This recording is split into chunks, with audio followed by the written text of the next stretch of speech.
Good evening, everyone. My name is Hosam El Sokkari. I'm the head of BBC Arabic Network, radio, television, and online. Our website is bbcarabic.com. If you manage to see it, that would be great. I run these interactive sessions occasionally, and the objective is to get you to ask questions. And if you don't, we probably will change the format, and we will start asking you questions at the end. So you better come up with your own. I'm glad to join you today in this chat or discussion with Randa Habib in the occasion of having her book published in the UK after it was published in France, and Saqi also published a book in Arabic in the Middle East. Randa is the director of the Amman Bureau of Agence France Presse since 1987. She has reported extensively from Iraq and other areas of conflict in the Middle East. She has also brought to the world several very important stories. One of the key stories is the story of the succession in Jordan, when the late King Hussein decided that it's going to be his son, not his brother, that will be the next in line. She was awarded, the next bit is difficult, but I will try my best. She was awarded the Chevalier de l'Ordre National du Mérite in 2001 by President Jacques Chirac, and the Chevalier de la Légion d'honneur. Légion d'honneur. Excuse my French. In 2008 by President Nicolas Sarkozy. Are you hoping to get another one in Britain? If I can be knighted a knighthood here. of some sort. Randa, I wanted to ask you first about your journey as a journalist. It started effectively with that interview that you did with the king when you were a student? Absolutely. I was starting my second year of university in Lebanon, where I had come back just a year before from my studies in Brazil. I graduated from Rio de Janeiro. And I was already writing for a magazine as a side thing from my studies. And we were encouraged at a meeting one day to go and try and interview heads of states, Arab heads of states. You took it seriously? Yeah. I thought if we're encouraged, why not try it? And I just happened to have friends who were coming to Jordan, and this is how I picked Jordan. I would lie if I say otherwise. So I arrived to Jordan, and I thought, at this age, you know, you think you can own the world. I just went directly to in the hotel where we were staying at the Intercontinental. The Ministry of Information has an office, which is still, by the way, the case today. So I went there and I applied for an interview for the king, and they were looking at me thinking, you know, where is she and where is she coming? And then someone suggested that I attend the next day a meeting of King Hussein with the heads of the tribes. He was planning to announce his plan for what he called the United Arab Kingdom. And he needed to explain it to all the heads of tribes in Jordan. And they said, you know, why don't you go and attend as a journalist? Because the king has a habit of shaking the hands of everybody after every meeting. So while shaking his hand, you just tell him you want to interview him. That will cut short the red tape. And I did that.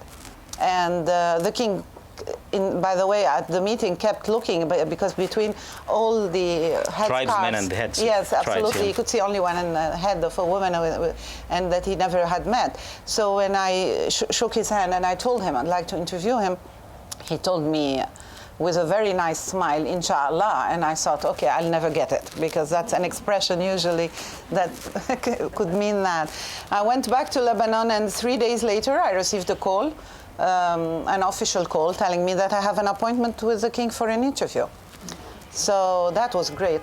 Did you try that technique afterwards with other heads of states? Well, I think it's the best technique in journalism. You just go ahead, and the worst that can happen is that they won't answer you, or they can brush you off. But do you think, had you interviewed somebody else, could you have ended somewhere else in the Middle East? I mean, had you interviewed the Syrian president, for example? I mean, had that sort of first encounter led you to decide that this is the place where... It's not the head of state who brought me to Jordan, it's my husband, the guy I fell in love with. So who's part of the story as well, isn't he? If I had fell in love with a Syrian, I would have ended in Syria, probably. He is part of the story, though. Yes. Whom? The king or my husband? Well, he's another king, but it's your husband. Yeah. Yes, he's part of the story, right. He was the one who advised me to go and attend the meeting, because he was the head of the foreign press at the time. And before you ask me, I'll tell you, immediately after we got married, I really encouraged him to leave the public sector, which he did. And so there was, I could freely be a journalist without having to embarrass him. He went to the private sector, and I'm sure for all of us it was better. Your book was published in French first, then in Arabic, then in English. Yes. Some of the stories in Hussein and Abdullah inside the Jordanian Royal Family could be very critical if it's published in Arabic. Was it the same version? Have you written the same book? Absolutely the same, absolutely. The only thing that I updated between the French version, the Arabic version, and then the English is the changes that occurred in the... updating it more updating it with what concerned the last 2 chapters, which is the era of today, meaning just changes of positions of officials. For example, if I'm talking of a chief of court, while the English version was coming out, this guy was not anymore a chief of court. So I mentioned that at the end he was replaced, and who replaced him. But everything else is exactly the same. Has it led to any problems to you? Censorship Well, I'll tell you frankly, when I wrote it first in French, it was for practical reason, because I'm a French-speaking person, and it's easier for me to write in French. And I wasn't sure we could have an Arabic version. And then I was encouraged by Saki, who approached me to have an Arabic version, and I felt, you know, the worst that can happen, it will not enter Jordan. But not that there was a specific reason for me to think this way, but we got accustomed in the Arab world that biographies have to be official biographies, and this one was absolutely not an official biography. It is not even a biography. So, and I've written my book, nobody knew about it, only when it was out. So we went ahead with the Arabic version, and I must say it entered very smoothly in Jordan, and it was sold, and I even was received by the king, and I gave him a copy, and that was covered by the press, which, you know, I mean... Were there any particular bits in the book that you felt would be problematic if they're published? Yes, absolutely. First of all, I'm talking about private things of the royal family. There is a law in Jordan that is, fortunately for me, not very clear, but that basically says that you should not carry out information about the royal family when it is not an official statement. I mean, you may have something very similar in Britain, I think. And can you give us an example of some of the things that you thought would be problematic? Well, everything related to the change of the succession, the feelings, the comments of King Hussein, you know, what he had proposed in '92. This was not public. And by the way, the letter of Prince Hassan that I published in my book was never published. We will come to that, because that's a very important part of the book and of the story itself. But take us through your perception and experience in Jordan all the time. How did this small kingdom that is situated between very big players in the politics of the region, how did this little kingdom survive, and how did King Hussein manage to have a balanced relationship with people like President Assad, Saddam Hussein, yes, and various Arab leaders, including Nasser, for example? Yeah, and Yasser Arafat. And Yasser Arafat, yeah. Well, I think Jordan has always, especially at the time of King Hussein, had the ambition of being a broker, because they knew they neither had the size, nor the power, nor the money to be a super Arab power. So the best they could do is use their good relations with the West and with the United States, and the respect that this kingdom had because of the personal relations of King Hussein with the world. So he could carry messages, he could try to broker peace, he could, you know, try to convince... Sometimes he was treated, you know, awkwardly by some of the Arab rulers. Absolutely. Nasser used to call him the little king. Yeah, yeah. How did he feel about that? Well, I wasn't with him then, no, but definitely there was problems between him and Abdel Nasser, and a lot of Arab leaders, I think they were absolutely mistaken to disregard King Hussein. And just because of his age? First of all, of his age at the time of Nasser, because he was very, very young. I mean, being a king at 17, nobody takes you seriously, especially at that time. And he proved to be very shrewd. He proved, first of all, that this was a man of moderation. This was a man who believed in peace and dialogue. And just because of that, a lot of Arab leaders too quickly accused him of being a traitor. And his answer was very simple. I've heard him several times say, if we don't have an enemy, fine, but we have an enemy, and we need to talk to that enemy in order to solve our problems. And he repeated all the time, we're all the sons of Abraham. One day we can all be cousins and friends and we can live together. This was very controversial. And his grandfather paid the price of his life because of that. And he witnessed it when his grandfather was killed in Jerusalem.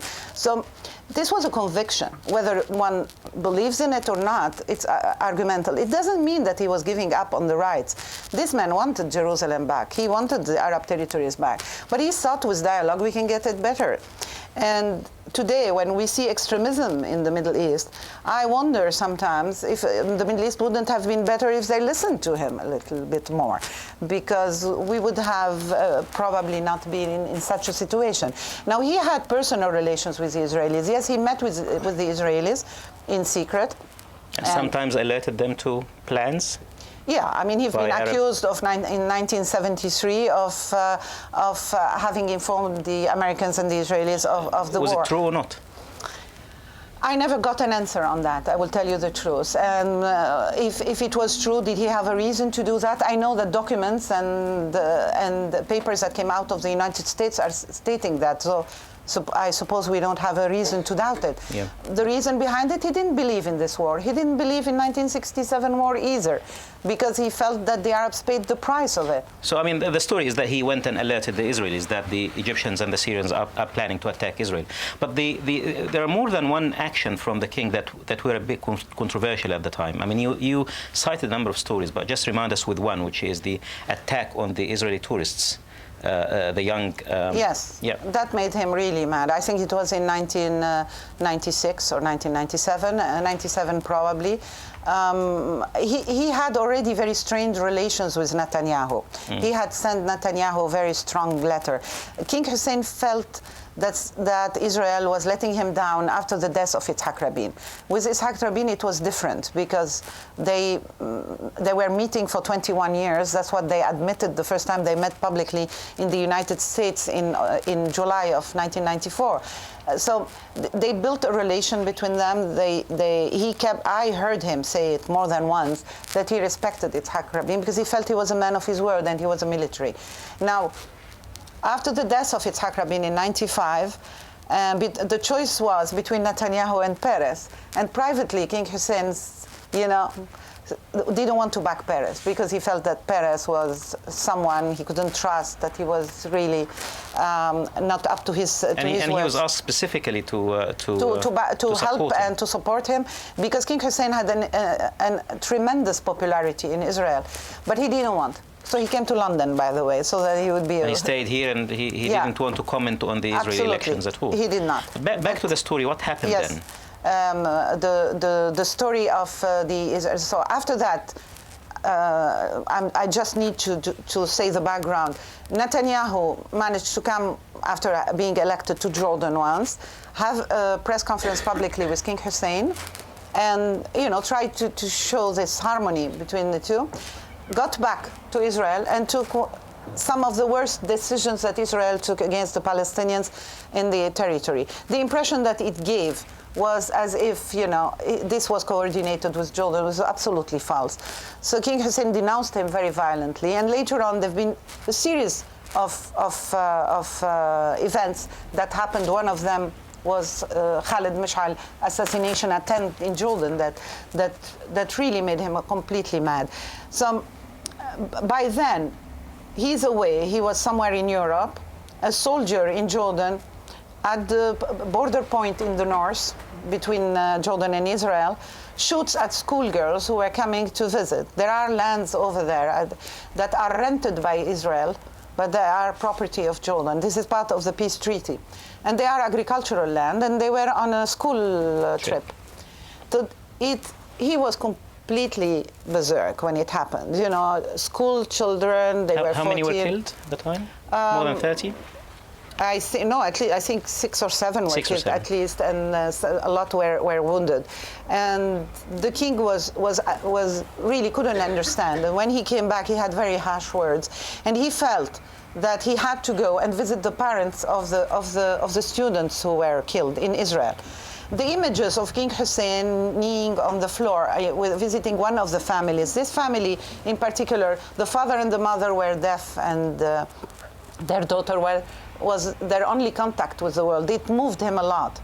So, but an image sometimes can create so much stir, and it did, because he was kneeling down on the floor. Kneeling down, talking to the mother and the father. He was very much criticized for that, but he never apologized when he came back. He said, "I did what my human duty tells me to do. I don't care if we're enemies or not. These were parents, and those were innocent students and children who were killed." Imagining this happening at the time, I mean, now probably when we talk about it, we don't feel that this is, it probably is a lot, but maybe at the time it was even perceived as a very, very strong action from the king. Absolutely. Even inside Jordan, the Muslim Brotherhood didn't wait too long to issue communiques denouncing it, and the whole Arab world.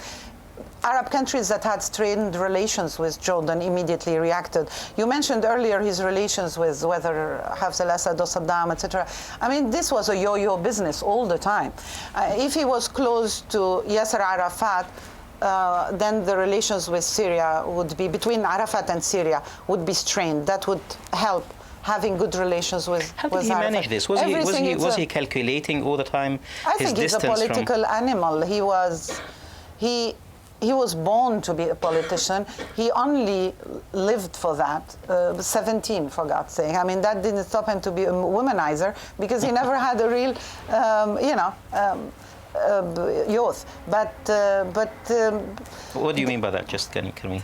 Yeah, well, when you have such responsibilities at 17, you can't be in pubs every day and meeting girls. Okay. Was he in pubs every day? I mean, no, he wasn't. I said he wasn't. But he didn't have a normal youth. That didn't stop him being a womanizer. Yeah, he always appreciated women. He never hid it. He even said it in his own memoir.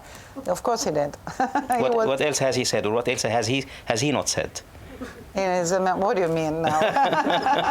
Okay, now can I ask you also about I mean, Saddam Hussein? How was the relationship with Saddam Hussein? I mean, I think contrary to Hafez al-Assad, when you look at the personality of Hafez al-Assad and the personality of King Hussein, you understand this cannot fit. There was no way. I mean, Hafez al-Assad was directed toward the Soviet Union. That was his, his role model. While King Hussein was a Western mentality, and he was close to the Americans. With Saddam Hussein represented strength. He had money. He had power. He had even the size. There was charisma between the two men. There's no doubt about it. And he looked like a role model for a younger man. I mean, well, he wasn't very young at the time when Saddam Hussein became a president. King Hussein was well into the experience. Was he attracted to the power that Saddam No, I think exudes? Saddam Hussein respected King Hussein, and he showed it to him, and he told him often that the petrol of the Gulf should not be just for the countries of the Gulf. It should be shared with all the Arab countries, instead of countries like Jordan, who has the burden of receiving so many Palestinian refugees, having to wait and beg for financial help from Gulf countries. I mean, those are things that I'm sure pleased King Hussein when he will listen to them. Now, what I want to emphasize is that the invasion of Kuwait was absolutely not something that King Hussein condoned. And this is where the relations became strained. King Hussein, just before the invasion of Kuwait, 1 month before, in July of 1990, was trying to broker some kind of agreement between Kuwait and Baghdad. He went to, and it's there. We can go back to the dates. He went to he went to Kuwait, came back to Jordan. Saddam Hussein would send him a plane, and then he would go to Iraq. And the deal was to try and find a formula where the 3 islands would be rented by Iraq, so that, to solve the tension between the 2 countries. Now, it gave the impression that he was aware. He always said he was not. And when Saddam Hussein invaded Kuwait, he kept telling him, how can we go to the international community and ask Israel to withdraw from the Arab territories when an Arab country invades another Arab country? And then he tried some kind of mediation together with the president of Algeria and the king of Morocco. They met, the 3 of them, and they drafted a proposal to Saddam Hussein that was sent to Saddam Hussein, and the answer of Saddam Hussein was to brush them off and to tell King Hussein, you just mind your own business. And that strained the relationship. That strained the relationship. It became worse. I think that King Hussein never saw Saddam Hussein after December 1990. So he saw him once only after the invasion of Kuwait. And after that, of course, the big blow came when Hussein Kamel and his two brothers and the two daughters of Saddam Hussein sought asylum in Jordan. Hussein Kamel was at the time very close to Saddam Hussein. He wouldn't have chosen Jordan if he had the mildest suspicion that King Hussein was still in good terms with Saddam Hussein. But that, of course, you know, this was the end of it. Saddam was ready to even plot against Jordan at that time after this incident.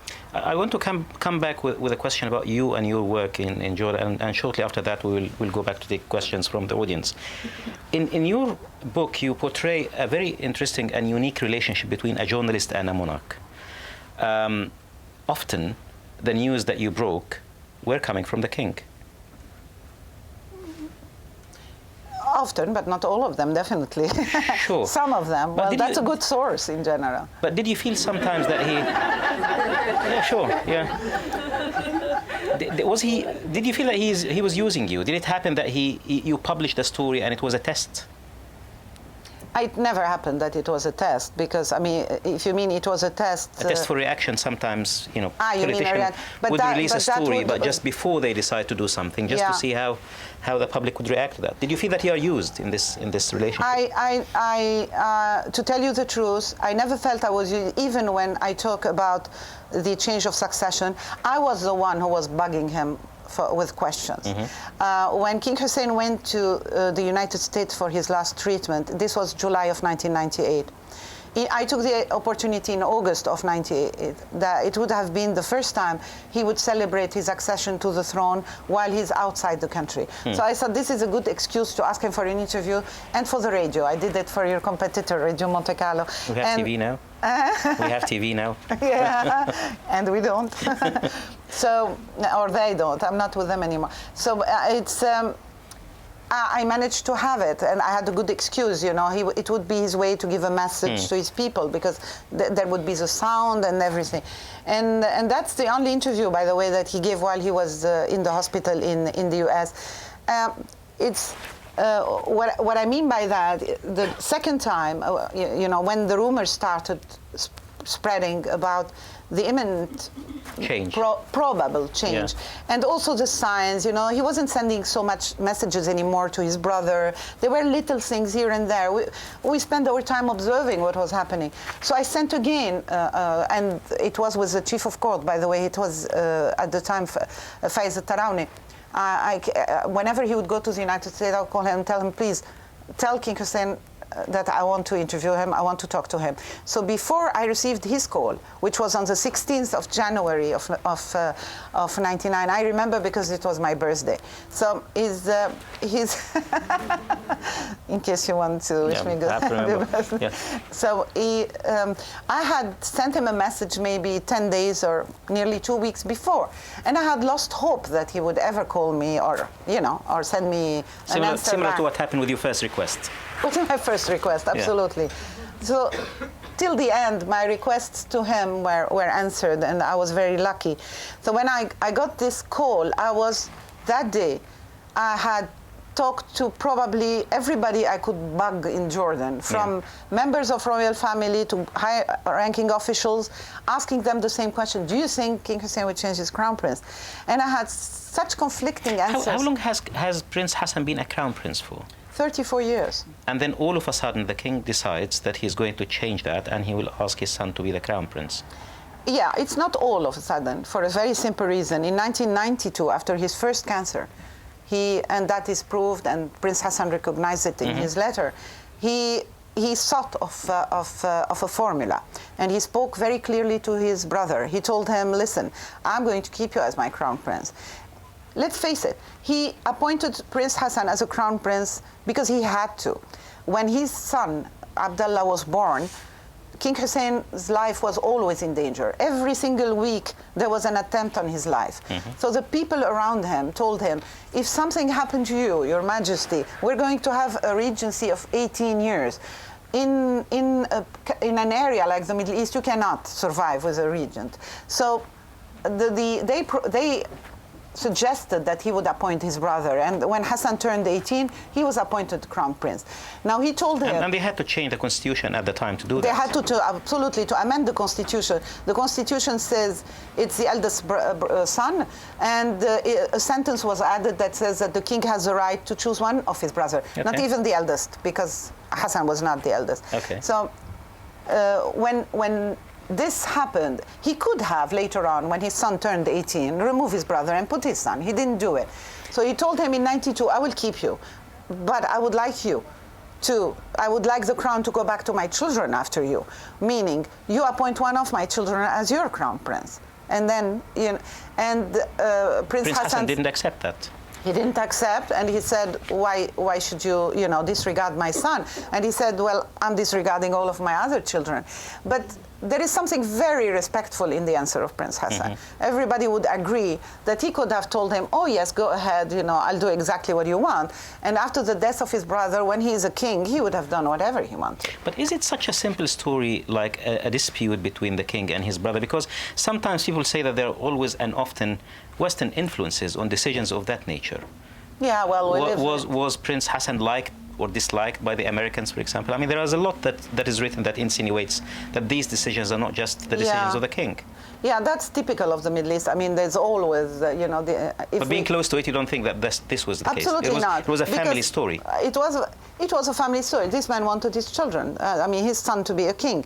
But he didn't, he was torn. He didn't want to deprive his brother, so he told him, it's only fair, you continue. His children were young. They had the time to be kings after his brother. There was a gap of generation between them. But when he was because he was in the United States, there were all kinds of, so you know, the conspiracy theory in the Middle East works very well.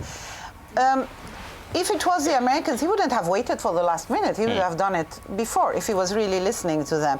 This was something, whoever was close to him, and I'm not talking about me, I'm talking about people really close to him, who were working with him, who were dealing with him. He kept asking them, find me a legal way so I can ensure that one of my children will be king after Hassan when becomes king. And they did. And every time they come back with an answer, whatever you do today, whatever constitution you amend, whatever law you declare, once your brother is a king, he has all the powers, and he could cancel all that and issue other laws. So he knew there was this. He started thinking of reactivating what they call the council of the family, of the Hashemite family. This was something that existed before Jordan had a constitution. This would mean that every member that is a member of the council, they are the male member of the male of the family, and some of the princesses who are not married to non-prince. I mean, it's complicated. Whatever, they would have voted who should be the crown prince or a king if there was ever a dispute. This would have been a guarantee, but he never had the time to. He got better after '92. He didn't feel anymore that it was quick. Okay. Maybe he thought of his son, Prince Hamza, to become the next king. Because when he approached Prince Abdullah at the time, he told him he wasn't interested. He said, I'd like to have a career in the military. So he started focusing on Hamza. And we all have seen how close he was to him. And when his son turns 18 in the Hijra calendar, which means 17 and a half, he sent him a public letter telling him, at your age, I became a king. And that was noticeable for all of us, because he didn't do it with others. He didn't do it with others. And even in his last letter, this, you know... he doesn't talk as much about Abdullah as he does about Hamza. He talks a lot about Hamza. And, well, he asked his son, he made him a promise to name him as a crown prince, which he did the first day he became a king. Randa, I can see lots of people are about to raise their hands, so I'm going to ask you one last question. You published 2 letters at the end of your book. One of them you say hasn't been published before, which is the response from Prince Hassan. Yeah. A very amicable letter I have to say, and you know, as enjoyable as reading your book. Thank you. But there is a story here of accusation and denial. What has really happened? Because the king suggests that the prince has been removing people from power, appointing other people. There are lots of rumors about a villa that has been built by the king for one of the main figures around him. I mean, lots of accusations and a strong denial. Yes. from the prince. What was the truth? Yeah, more than a denial, explanations, I Okay. think, from Prince Hassan, because these things, some of them happened. I mean, they were publicly announced. While King Hussein was away, and this is the first time in his life that he was ruling his country from far for 6 months, Prince Hassan had the powers, being the regent. The only power he didn't have is to declare a war or to appoint a prime minister, and that's what King Hussein was doing from far. Now, it is true that a lot of people were traveling to the United States carrying information to King Hussein about things happening in Jordan. And these are people that the prince is saying they are the people whom he suggested that they should be close to the king. Relation. My answer, and I'll tell you what I told Prince Hassan himself, who I respect, and I am proud to say that he's our friend.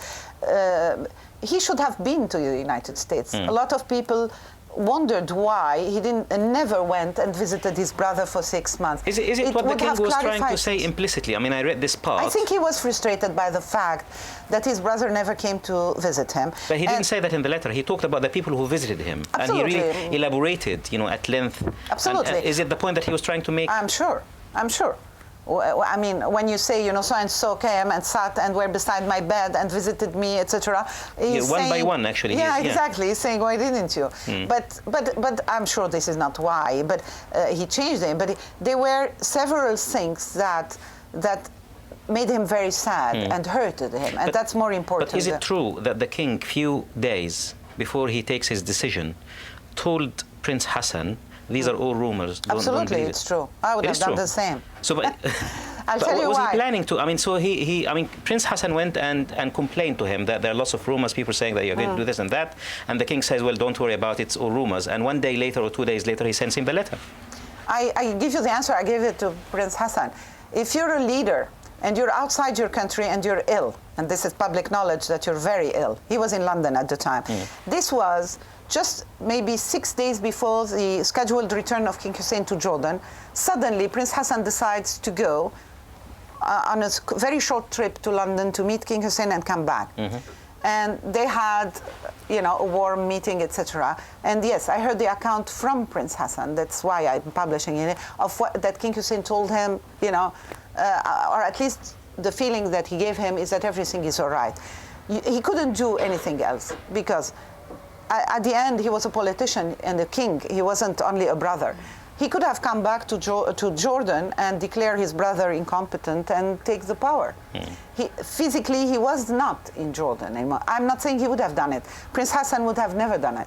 And with everything that has happened, he proved that his high morals and that he reacted like a soldier. The man, with dignity, took everything.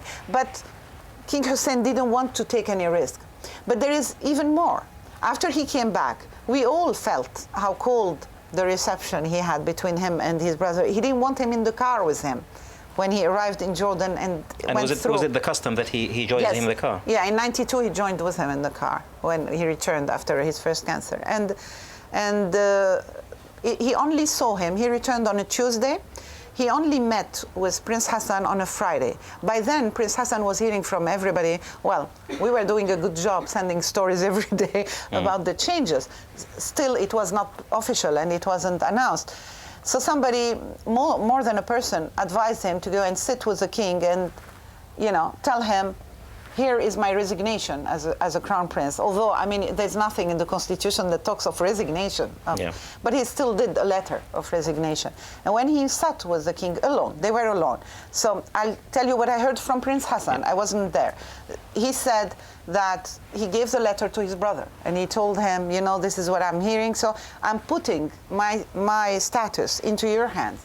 King Hussein read it and told him, what is this, in Arabic, kalam khunfushari, what are the words? And he threw the letter away, not throw it, but kept it aside. And then they had this good brotherly conversation.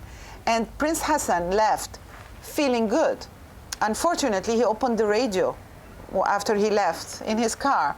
And I was announcing that from that moment, officially, he was not anymore the crown prince. So he was really shocked. He told me that he called his brother on the mobile, and he told King Hussein, I just saw you, You were very warm to me. You gave me no indication. But sorry, before he left, King Hussein told him, you know, I'm so moved by your letter. Can I keep it as a souvenir? He kept it. So anyhow, when Prince Hassan called him, he told him, whom shall I believe? I mean, you just told me this, and now I'm hearing Randa Habib, you know, saying this on the radio. And I asked Prince Hassan, what did King Hussein answer you? He could have told you she's a liar, and you know. But he said he just told him, calm down, everything will be all right. But Prince Hassan was like those men who are cheated on, you know, who are the last to learn, and he didn't want to believe it. But you raise a very interesting point here. It's not about King Hussein, but it's also about Prince Hassan. Do you think he would make a good politician? I mean, from what you have described, you know, how King Hussein behaved, and he managed to keep this balance and the appropriate distance from the different powers, and changed, and he would sit with his brother, comfort him. His brother would go out and he listens to you on radio. You're telling a completely different story. And you said a few minutes ago that Prince Hassan wouldn't have said to King Hussein, well, no problem at all. You know, yes, your son will be the crown prince, and then after he goes, he changed his morale, his high morale wouldn't fit to be a politician. I agree with you. Would he be a good politician? He's a good thinker. He is an academic. I mean, people who work with him and the just because he's an honest man, he cannot be a politician? Well, you know, I mean, who am I to decide who politicians are? We wish they were more honest. It would make our life so much easier. Okay. But definitely, I mean, the man was not sneaky. The man was not playing politics with his brother. There were a lot of things in the middle. I mean, there were emotions together, and but that doesn't mean that Prince Hassan is not impressive, and he has proved it in the many groups and in the many what do you call it, gatherings that he's part of. Okay, we'll start with the first question here, and then we'll go to you, sir. Can you introduce yourself, Ustaz Bara? Of course. It's on. Bari Alamuddin, Al-Hayat newspaper. I'm sorry I'm late. It's in a briefing with Clinton, and that security was really bad, so I'm sorry I'm late. I'm very honored to follow Clinton. No, but I do know a little bit about the story, and I knew King Hussein very well and Queen Noor, and I cannot believe you have not mentioned Noor at all, Queen Noor at all, in this process, because I know that she was quite influential, especially when it comes to actually having Hamza as crown prince as opposed to Abdullah. And I also would like your insight on how Abdullah did exactly what his father did to his brother. Yes. So I would like some insight in that, and what role do you think that Queen Noor has played, and also Prince Hassan's wife played in this? Yes. Thank you. Cherchez la femme. Thank you. I do mention Queen Noor, especially on the events of on the succession in my book. When I announced the name of Prince Abdullah, what we did first, and that was the deal with King Hussein, is that I said that he will make changes when he's back to Jordan. And I asked him on the phone, can I say it's Hamza? Because we were all convinced it was Hamza, because he, you know, I mean, he was flashing him everywhere. So we believed that it would be him. He answered me, don't mention any name. I have many sons and I have many choices. So I respected that. Anyhow, I had no answer. But after he arrived to Jordan, not directly, but he passed me a message that it was Abdullah, and we came out with a story that it was Abdullah. And I gave it also on the radio. One of the princes, I will not mention the name because this was a private conversation, called me. This person was abroad in the United States, just to tell me, Randa, what are you talking about? It's Hamza, it's certainly not Prince Abdullah. And this was really 3-4 days before the announcement. So there was a total confusion, and some of the officials even told me, you know, you were right about the changes, but in this, you know, you completely messed up. What I learned, I wasn't there again. A member of the family of King Hussein told me that Queen Noor, after someone told her, she didn't hear me on the radio, but someone told her that I just announced the name of Abdullah, she entered to see King Hussein, and she was crying. And she told him, but you promised me it was going to be Hamza. And King Hussein answered, I can't do that, neither to Hamza nor to the country. And he had the best arguments. He told her, I'm not going to be around first to protect him. He's too young. I want him to finish his studies, and he mentions this in the letter. Yeah. That's why he was so thorough about, I want Hamza to finish his university studies. He was 18. It's true, King Hussein was nearly 18 when he was a king, but it was a different era, a different time. And then he told her, you know, he will have an angry uncle and brothers who will be frustrated. Why him? I mean, nothing says that it has to be the third or the child. On top of that, he had to amend the Constitution. The Constitution said the eldest brother, he had no time. He knew he had no time.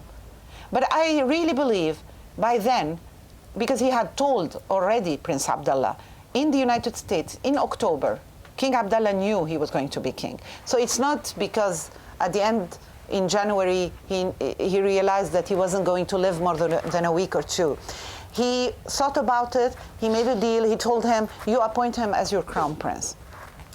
Now, for your second question, then, 5 years later, King Abdullah decides to remove his brother, and de facto his son was the crown prince until they appointed him officially a few months ago when he turned 15. Now, I will tell you the reaction in Jordan. Mostly everybody said, you know, at least he did it 5 years later, not 34 years later, which is less painful.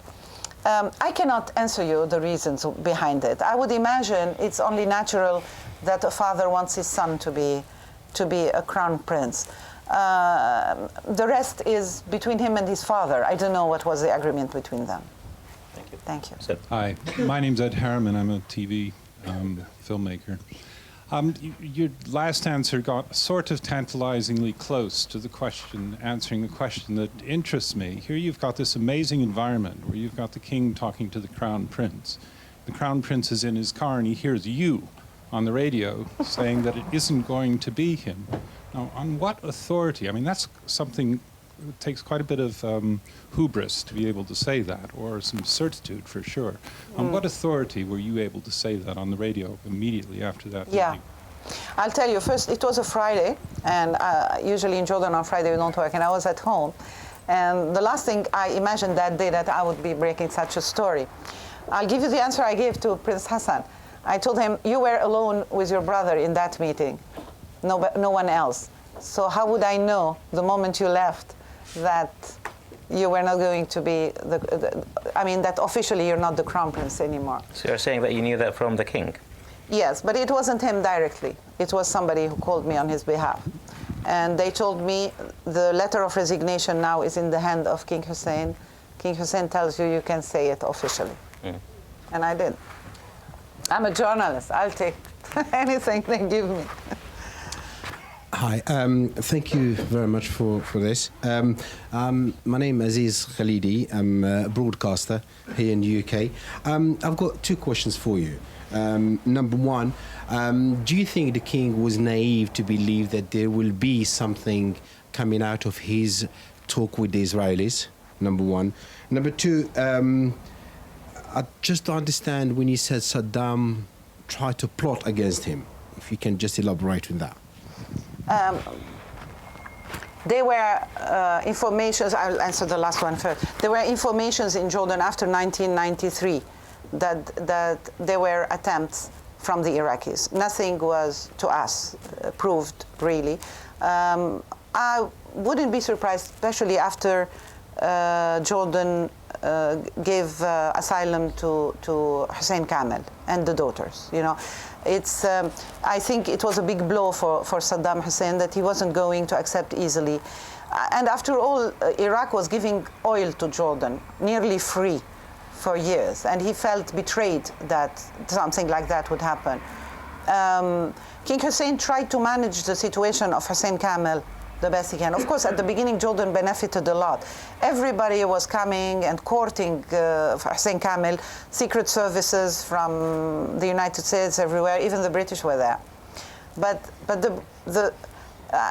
allow me a little joke in the middle that the British person who came to meet with Hussein Kamel and realized that at the end the guy didn't have much to say, because very cleverly Saddam Hussein had started leaking everything concerning the weapons so that everything that Hussein Kamel would say would look obsolete.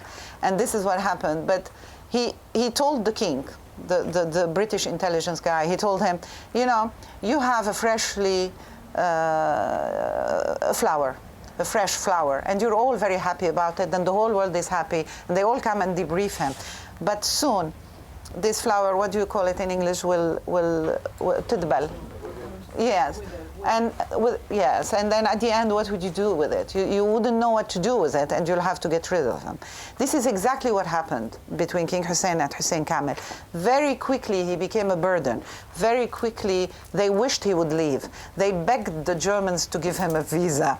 They took him to hospital for 1 day as a fake thing, to give an impression that he needed treatment, so that he would go to Germany. They didn't buy it, the Germans. And in fact, he's sick. Yeah, well, because he had a brain operation a few years before in Jordan, so they thought maybe that would work. Anyhow, he kept threatening, I'm going to go to Saudi Arabia, I'm going to go to Syria, I'm going to... He never did, because nobody wanted him.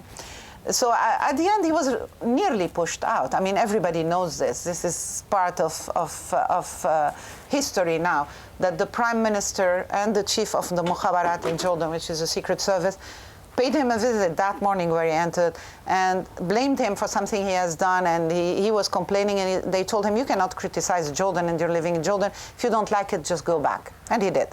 Well, of course, it's not that simple. He had, in the meantime, received guarantees that there will be a pardon if he goes back, etc. This is that. Now, for the naivety of King Hussein in Israel, I think King Hussein, I can't talk for him. I mean, who am I? And the little I've known of King Hussein doesn't make me an expert of King Hussein. But results. Yes, the result. Definitely nowadays when you look, and I'll tell you what he told me when I went with him for the funeral of Rabin, and he was on that balcony. He said, I feel I'm burying peace, not only Yitzhak Rabin. He believed in a man, in Yitzhak Rabin, that he could deal with him and get the best deal by dealing with him. After that, Peres, as we said earlier, he didn't believe in him. Netanyahu, he didn't know him well. Very quickly he discovered that this man he can never deal with, and he was very angry at him. So today, King Hussein would have told you something else, because after he knew that losing Yitzhak Rabin would mean losing a very big chance. But he was convinced in 1994 when he signed the peace treaty. I also was lucky to be in Washington when he met Rabin for the first time in public. They were like a couple. I mean, they were so happy. They were all excited that they could talk openly. And I heard at the White House Rabin telling the Americans, this was 94, the Americans were still angry just earlier from Jordan because of its stand with the Gulf War. He was going around with all those big Americans, important Americans who were there, and he was saying, you have to help this man and give him back the financial help to Jordan because he's a man of peace. So King Hussein was moved by all that. I don't think it's a crime for him to try and find the way to get back his Jerusalem. He always felt Jerusalem and the West Bank was taken from him. He was responsible of it, and Jerusalem in particular had quite an importance in his heart. He was a secular man, but he was very religious at the same time. His kind of approach of religion, he took very seriously his roots to Prophet Muhammad. So he wanted to see the day where Jerusalem will be at least an open city, if not under back under an Arab sovereignty and the Palestinian sovereignty. So for all these reasons, he only could hope. And he said, what is the other option? Keep saying, you know, the Israelis are the nasty guys, we don't talk to them, it won't lead anywhere. So he had this approach. It's defendable, I think. But definitely today he wouldn't be optimistic at all with this Netanyahu gone. If there are no more questions, I probably... Okay, please. I have a very different kind of question. During King Hussein, the headquarters of Hamas were in Amman. And I would like to know, like from your encounters with people from Hamas and also their leadership at the time, did you have the feeling that they are utterly fundamentalist people who will never be able to give up their goal to destroy Israel and relinquish from armed resistance? Or do you think they are in some way like practical and realistic people that are worthwhile negotiating with? Thank you. No, I absolutely believe that Hamas could be pragmatic. And first of all, Khalid Mash'al in interviews, and myself, I've interviewed him several times, they always say that they would recognize Israel, of course, under certain conditions. I think I would compare Hamas today to the PLO before 1993 and even in the 80s. You know, I mean, the people who were running the PLO didn't give the impression they could one day be part of a state and negotiations with Israel. The problem, however, now is with the time that we're losing, you have a leadership of Hamas in Gaza and a younger generation that will be much more difficult to be reached than the leadership who is outside, and then I mean by that Khalid Mash'al, who is in Syria, and the others. But this is a problem that we're facing since September 11. We are seeing an increase of fundamentalism, even in Jordan. If you consider the Muslim Brotherhood, who is very close to Hamas, Muslim Brotherhood today is not fulfilling the aspiration of a certain generation that has become even more extremist than the ideology of the Muslim Brotherhood. You see, I mean, the Muslim Brotherhood is ready to talk with whoever is in power. And in Jordan, they always traditionally had a very good relation with the royal family because they protected them when they were kicked out from Syria and other Arab countries. But lacking the politics of giving such groups, of including them in the political system was a mistake. And here I'm talking about all Arab countries. Because if you don't bring them in, what happens is that you have a younger generation who doesn't see anything interesting anymore in these groups, and who goes underground, and who go to extremism, and open the internet, and find hundreds of sites from the Al-Qaeda and others, and follow that call and that appeal. And I think the same could apply on Hamas. I think the earlier people would talk to Hamas, the better it will be for everybody. Okay, can we take a question from the back? Hi, I just want to ask you about, because I wasn't exactly clear with your question, your answer regarding King Hussein's policy regarding the West Bank. It seemed as if you sort of said that he wanted some kind of Arab sovereignty over Jerusalem. Now, the thing is, was it 1987 he relinquished all control of the West Bank? Do you think that was a pragmatic consideration, given that he felt with the incoming Intifada and grassroots growth of Palestinian leadership in the territories, that Jordanian sovereignty wouldn't be accepted by that generation of Palestinians? Or do you feel that, because if you go to Jordan now, even now, half the maps still show the West Bank as part of Jordan. I mean, it's a very confusing, sort of ambiguous policy that seems to be... Not anymore, since 88. If you go to the souvenir shops, they still show... Yeah, it's souvenir now. But, yeah, okay. But, I mean, it still seems rather ambiguous, even today. Yeah, no, I understand what you're saying. He severed relations with the West Bank in July of 88. It's important to correct the date, because this is when the Arab Summit was held in Algeria, and all the Arabs have considered the PLO as the sole representative of the Palestinians. So the message was to King Hussein, you have nothing to do with the Palestinians. And when he announced this decision, he said, I am doing it in order to give the Palestinians their right to territory, and to open the way for that, and to be to have their own representative talking for them. So from that day on, every Palestinian who was living in the West Bank stopped being a Jordanian. They kept giving them Jordanian passports as a document of travel. Travel document, but they were not Jordanians anymore. When I say that his responsibility of the West, his responsibility of losing it, because in 1967, when it was occupied, the West Bank and Jerusalem, East Jerusalem, were part of Jordan, and as an Arab and a leader who was responsible of this land, he had an interest that this land will come back to Arab sovereignty. There is no doubt about that. But I think it was mostly Jerusalem and the spiritual aspect of Jerusalem and what it represented for him personally. That was important. You want to ask questions? Okay, but there is the gentleman here, yes. Hi, my name's Chris Phillips. I'm from the LSE. I'd like to ask a question about the issue of domestic reform under both Hussein and Abdullah.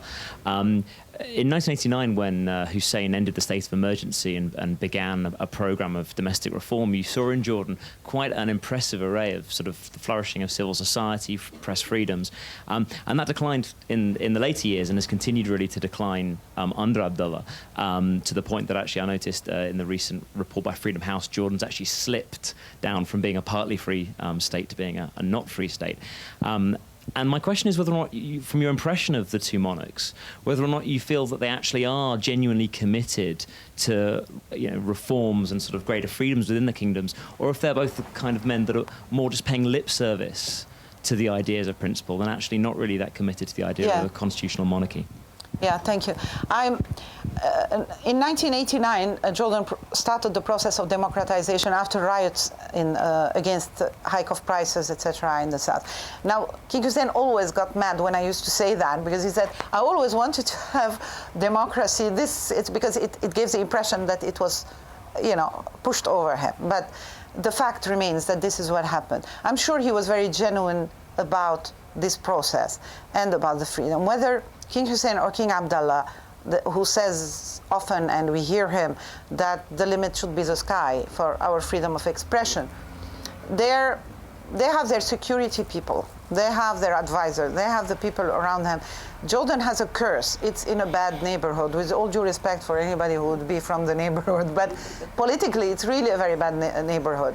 And that has refrained Jordan from doing many things in the past. The freedom, I'm telling you what they tell us, okay? The total freedom would allow groups linked to other Arab countries to work within Jordan and to destabilize Jordan or whatever. I mean, they think that if they didn't have this grip, they wouldn't be able to stabilize Jordan and have less security breaches and explosions and attacks, etc., than they've been having nowadays. When you sit with people in Jordan and they're talking, often they would tell you, a little bit less freedom, but so that we can have security, we would accept that.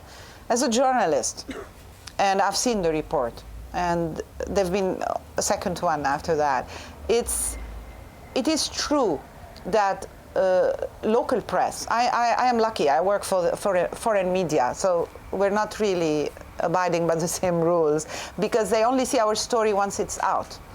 But it is true that there is still a self-censorship that is imposed by the editors-in-chief of the local newspapers. Nothing in writing, and nothing that you can pin, and nothing that you can prove. Is it because they are themselves so traditional? They've been used to work under different circumstances, and they want to please some political. Nobody told them not to be critical, but at the same time, you read in the local papers really open criticism of the government, of ministers, of prime minister, that you would rarely see in any other Arab country. There is no doubt about that. But it is perfect? No. It fluctuates with everything that happens. The events, the explosion in Khost, and the fact that it was a Jordanian who blew himself up, this is sometimes a reason, at least for a short period of time, of regressing freedom inside. Anything that happens after the explosions in 2005 against 3 hotels in Jordan, September 11, we paid the price of September 11. There was a new law about terrorism that was linked to journalism too. I mean, we were going nearly to be. But are they throwing journalists in jails? In the past years, never. Are they annoying some of them? Probably. But it is still in a bearable place. Honestly, because it's true. I mean, I was saying I work for an international agency, but I have a local column in the Jordan Times, and it is translated in Arabic on a blog, on a website. And I never was shy of criticizing. I never had trouble. So it's a little bit the responsibility, that's what I say to journalists when we are in meetings and all. And I say, we have to check freedom. We shouldn't wait for them to give it to us. I don't think many of the Jordanian journalists are taking risks enough. So they are a little bit to blame, yes. Because they're afraid for their job, because their editors-in-chief are, very traditional and they want to play it safe. There's so many reasons for that. Again, 2 questions, Randa, sorry. The first one is, there was a perception in the Arab world that King Hussein was the West's man. Is this a fair thing to say, and what's your opinion on that? The second question, did you feel that King Hussein was really worried that Jordan would be al-Watan al-Badil, the country for the Palestinians and not Jordan? I mean, this is what the Israelis would love to have, of course. Absolutely. Yeah, so was he worried? And also, is King Abdullah worried about this? Absolutely. I think we're all worried. To come on, I'm sorry, I'm getting old. Your first question was? First question was, King Hussein was the West's man. The man of the West. Well, he was a friend of the West. It didn't make him the man of the West. I think it would be unfair to just give him this tag. He was definitely very close to the Americans. He was a king from the time of Eisenhower till Clinton. I mean, we've known them all. He dealt with them all.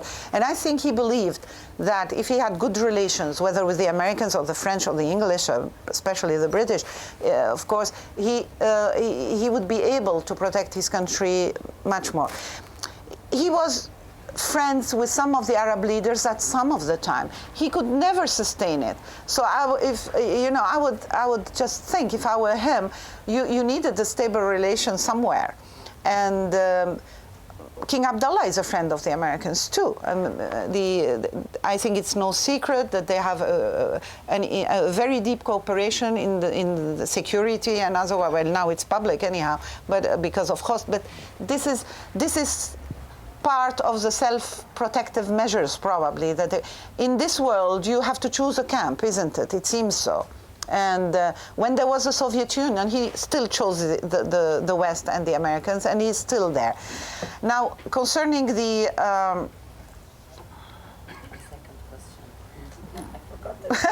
You forgot it. I feel better. No, the second question was... الأردن الوطن البديل. The alternative home for of course, Palestinians. yeah, thank you. This is, especially in the past year or two in Jordan, it's becoming an obsession, because you have Israeli officials who come out and say, why should we worry about the West Bank and the Palestinian state? The Palestinian state is already there, and it is Jordan. When King Hussein, at the time, it was brushed off very quickly, but still, whenever he was saying about the confederation, even with a future Palestinian state, this is not even in my dictionary, he would say. This is not a word in my vocabulary. We don't talk of confederation until there is a Palestinian state and then a referendum between two people. Because he was very worried that if we talk about confederation beforehand, then why have a state, have a confederated state? Now, these days, this is coming once again on the table. And for the first time in the past few months, Jordanians, in their gatherings, in their dinners, in their meetings, talk about it and worry about it. Because there are signs that the Israelis, somebody like Netanyahu or their Minister of Foreign Affairs, would love to see Jordan become the Palestinian state, and that's it, and solve the matter. And the best guarantee, if I can say, for the Palestinian is what Jordan is doing now, is making sure that everything is clear. Whoever is a Jordanian is a Jordanian. The Palestinian is a Palestinian and has a right to return. For many reasons, they've taken measures recently to ensure that if one day there is peace and there is right of return and or indemnities, everybody knows, or at least it will be more indemnities than right to return, that their number will be in the census clearly, that no one will give up his residency, his right of residency that is delivered by the Israeli authorities, his right of residency in the West Bank. All this has been misinterpreted outside, but in fact, they are self-protective measures that Jordan has taken in order not to let Israel be tempted by anything that would say Jordan is Palestine. Yeah, sorry, I've been greedy. I've got another two questions. Number one, I need to find out from your point of view, from your experience, what you lived in with the family. Was his vision similar to the King of Morocco, King Hassan, in terms of the Israeli-Arab issue? Is there anything that you can tell us that's pinpoint their relationship and their vision on the issue? And number two is my other question, if you can just tell us two weaknesses of the king. Which one? Why two? Sorry? Why two? Or you can give us three. It will be difficult to find. No, but which king? King Hassan of Morocco. Hussein. Hussein, Yeah. Now, I'm not an expert of the policies of King Hassan of Morocco. I know that both of them are were, used, if I can say, the fact that they were descendants of the Prophet, to be able to talk in the name of the Muslims concerning Jerusalem. So their role for the custody over Jerusalem was important. Now, both were moderate towards the Jewish community, if this is what you mean, concerning Morocco. But I don't think that with all due respect, King Hassan of Morocco was ever instrumental in the politics that of peace negotiations as King Hussein was. First of all, because of geography. I mean, North African Arab countries have their weight, of course, in the Arab world, but have never been really engaged in the negotiations between the Arabs and the Israelis, or the Palestinians and the Israelis, even if they were close to the Israelis, like King Hassan of Morocco.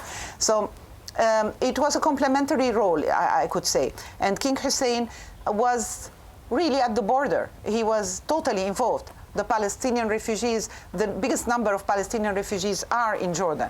So he had to be more engaged in the problem than weaknesses. I don't know if you will call it weaknesses, or some people would see it as a quality. He was a womanizer, King Hussein. So, I mean, he appreciated women, but he respected women. I don't know of many men who can manage to have their former wife at the wedding at their wedding. When he was marrying Queen Noor, Princess Mona was there. I saw her because I was there. So he He's a politician, not a womanizer. Then. No. I think he knew how to treat the women, it seems.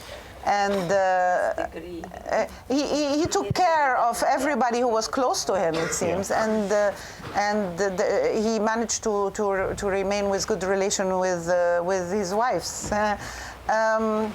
Weakness: he was a heavy smoker, and I remember once at a luncheon.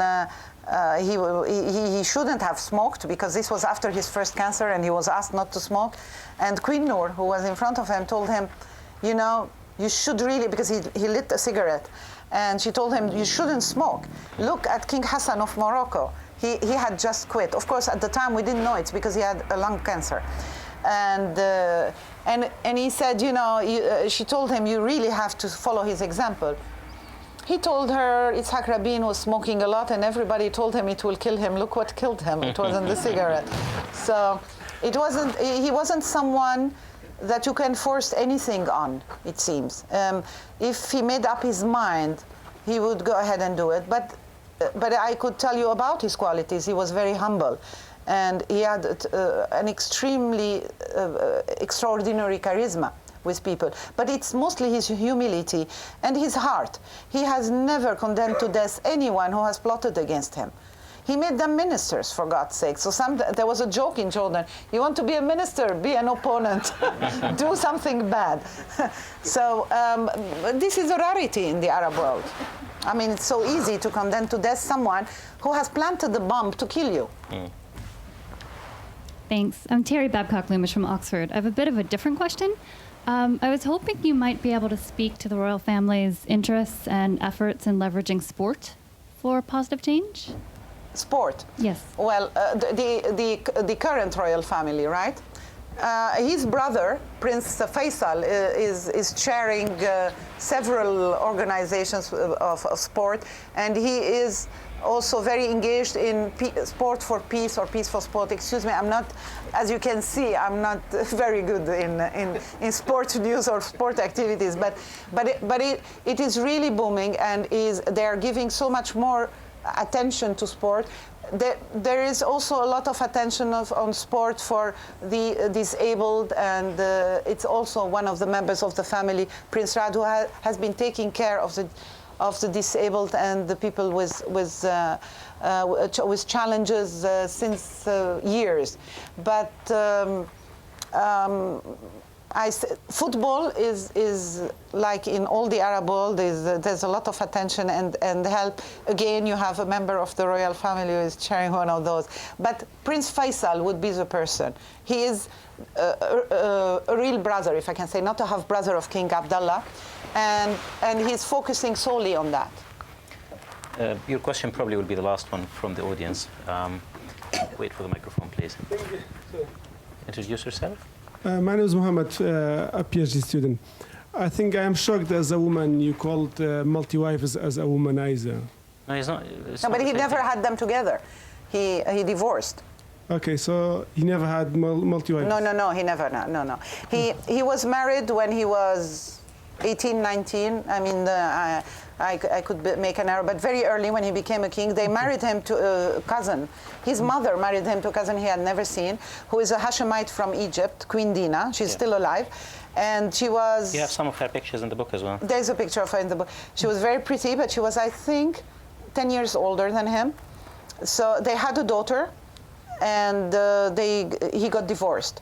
When he married Princess Muna, who is King Abdullah's mother, he was already divorced since a while. I think 2 years later he married her. It's not that it's not that he divorced even to marry Princess Muna, but obviously they didn't get along. It was an arranged marriage. She was older than him, etc.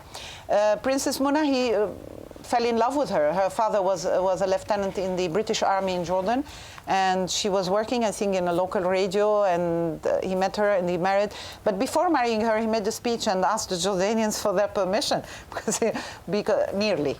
he was marrying a British. She was very discreet. She never took the title of queen, and obviously she never claimed for asked for it. And they had 4 children. He fell in love with the third one, Alia Tukan. She's a Jordanian of Palestinian origin, and he divorced Princess Muna to marry her. That happened this way. Queen Alia died in 1977. He married her at the end of 72, so the marriage only lasted less than 5 years, 4 years and few months. She died in a helicopter crash, and 1 year and a half later he married Noor, Lisa Halabi, an American, who was living in Jordan, who was on an assignment. She was an architect. A short answer to the question is that he never had them all together at the same. Can I just? I wanted to show I knew it all. Okay. Sorry. Don't you think King Hussein he was quite opportunist, because in one hand he was playing a peaceful role in between Palestinians and Israelis, but in another hand, being an ally with Saddam Hussein for the Iran and Iraq war for 8 years. No, he was a politician. But so he didn't play any peaceful role between Iraq and Iran war for 8 Iraq years. and Iran? Yeah. No, he did not. He stood with Saddam. Hippocratic person, yeah. I don't think it's about judgment. He made a choice. I mean, it's true. In between 1980 and 1988, all through the Iranian war, there was interest. And 2 million people were killed in that war. Yes. And he didn't say anything. Can we? Well, it's the responsibility of their leader, Saddam Hussein. Why he took a peaceful role in Israel? Why he took? Why he was playing a peaceful role, a mediator. You mean he was advocating peace with Israel, but he didn't. But he didn't try to advocate peace with the Iranian. True. Yes. I mean, this the history will show it. Your comment will be the last, I think, from the audience, and I will sort of is working. Ask a couple of questions. My name is Rayal Qadi. I'm from the Jordanian embassy, actually, so I'm very so I'm very biased. But I just want to say that first of all, it's been a great pleasure listening to you, Habib.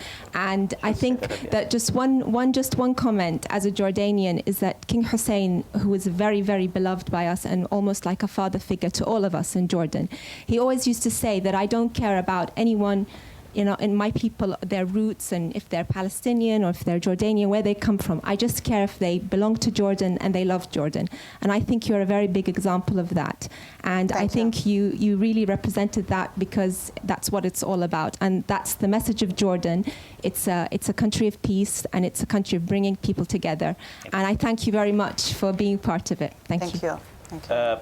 I should have said that at the end, but anyway, I will rewind back a little bit. Can I ask you back to the question about the authority of a journalist? Because there is another interesting story in the book, and I don't want to miss the opportunity of having this story mentioned. You know, it sounds like a very flimsy story to any journalist about an assassination attack with a spray in the ear, but he took the story seriously.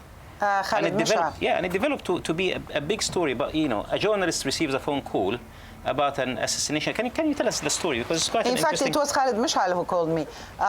This was in '97. That was when the Mossad tried to kill Khalid Mishal. He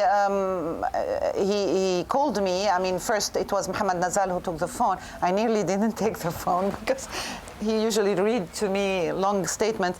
Well, anyhow, he said Khalid Mishal was victim of an assassination attempt, etc. And I said, oh my God, what happened? You know, and what happened to him? He said, no, he's okay. He's near me. He's going to talk to you. So the message of Khalid Mishal to me: I was entering a building with my 2 children. 2 men, and I'm sure he said that then he didn't say, you know, they were, because they had no proof, but I'm sure they are a Mossad agent, tried to kill me. And I said, but are you hurt? He said, no. And how did they try to kill you? With a gun? Was there an explosion, a cocktail Molotov? He said, no, none of that. It was with a strange object, instrument, sorry. And he said it in Arabic, of course. Jihaz Gharib.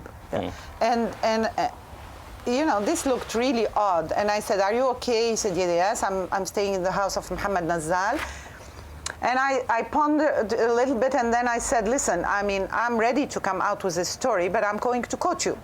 Because often the people of Hamas in Jordan, they had no right to make statements, because Hamas, I mean, they have the right to make statements as human beings, not as Hamas, because Hamas didn't have a legal status in Jordan. So I said, I'm going to quote you. He said, okay. So I filed the story, and I immediately called my editor in Paris, because I didn't want them to think I'm crazy. And I said, I know it looks odd, but I believe the guy.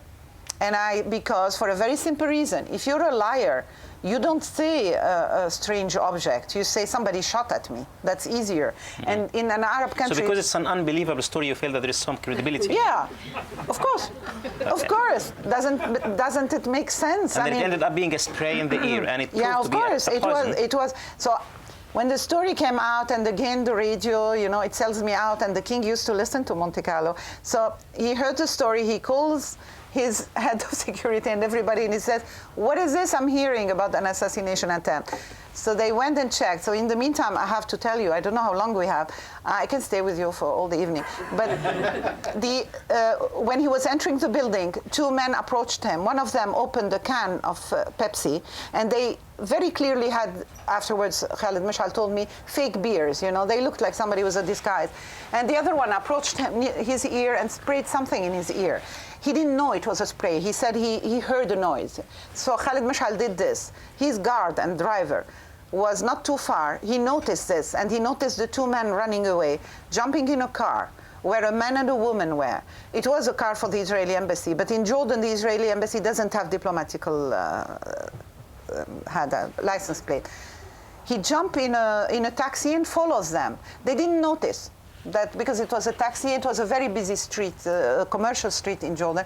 They went to a completely different area, and then they opened the door of the cars, the 2 Mossad agents, and went down the car. He saw them, he went down too, jumped at one of them, started hitting him hard, shouting in the street, help me, help me. They tried to kill Khalid Mash'al. And by coincidence, there was a security man in civilian's clothes from the PLA, which is a Palestinian, they have an army, and he helped him. So they caught the two men. They were wounded. They were, especially the Khalid Mash'al guy, he had to be hospitalized he had an open wound here. The police took everybody to the police station. So when the king asked question, the answer, which is legitimate, of his police was, all we have, the driver of Khalid Mash'al, and there was no Khalid Mash'al there, hitting two Canadian, they had Canadian passport, two Canadian tourists, and you know, the other guy, when they saw his papers, of course, they released him from prison, and we have everybody in prison. So I started receiving calls from officials shouting at me, do you believe Khalid Mash'al every time he talks to you, etc. Khalid Mash'al was not even there when it happened. They were two Canadian tourists and his driver was bothering them. So I caught the word Canadian. I called the Canadian embassy and I said, you have two Canadians in prison, do you know that? Did you go and visit them? And the council told me yes. But when I arrived there, they refused to see me. I was very happy. I said, okay, there's something wrong here. And we spent hours and days like that, you know, and I had to file the denial of the Jordanian authority that what Khalid Mash'al is saying, it was not true, of course. But in the early afternoon, I was, you know, I wanted to know what was happening. I called Mohammed Nazal and I said, is Khalid Mash'al still with you? I would like to talk to him. He said, no, you know, he started vomiting, he fainted, we had to take him to hospital. Which hospital? Okay. I sent my photographer because it was the Islamic hospital. I thought I better not go myself. So he went there and they wouldn't let me in to see a man in his room. So he came back with the pictures. And it was so obvious, this was a dying man. He had tubes everywhere, he was in a coma. By then, King Hussein, of course, when they saw that the man was in such a bad shape, he was furious. They didn't make it public yet that this was an assassination attempt. The Americans were in the middle. He threatened Netanyahu to cancel the peace treaty, to sever relations with... and later they had to apologize and they sent the antidote. And he asked for the antidote and the man was saved. But now I know how to put a story on Monte Carlo then. You know, if it's weird and unbelievable, then it will be that's published. the BBC talking. Okay. Now, my last question to you, and it's on behalf of all the aspiring young lady journalists. You are a mother of two.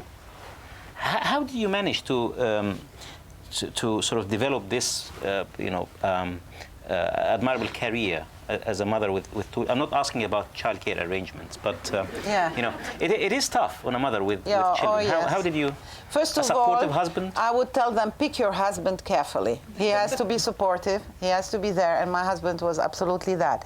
Of course, I wouldn't have been able to do it without him. First of all, he gave up his public sector career so that I can be a free spirit journalist, and he went to business. Financially, that was better for us. But at the same time, he was always understanding when I was late, when I had to rush to my office, etc. He even helped me sometimes. As for the children, I think it's a quality of time more than the length of time. And I'm blessed that they turned out to be absolutely fine. I think in any career, not only journalistic career, the mother will not be there all day long with the children. And I think we find the time more precious. We cherish it more, and at the end, the result is good. Well, Randa Habib, thank you very much. It was a pleasure listening to you talking about your, career and experience and your book, Hussein and Abdullah. I think we have the book here, 245 pages. There are 5 blank pages at the end. Yeah, I didn't understand that, by the way. If you wanted to add another chapter. Maybe it was censorship or something. Well, thank you very much, Randa. Yeah, thank you.